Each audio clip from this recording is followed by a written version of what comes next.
Guys, paki-check nyo po ito sa Messenger account nyo. At baka hindi nyo pa ito nagagawa.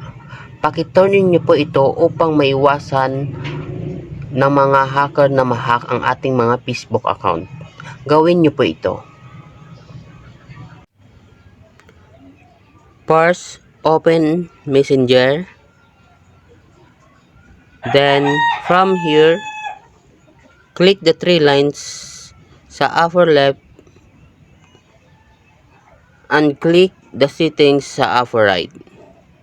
From here, hanapin natin ang privacy and safety and click the safe website browsing.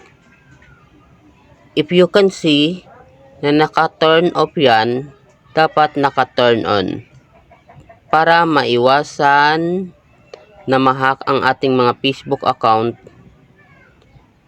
at maproteksyonan ang ating mga Facebook account. Yun lamang po.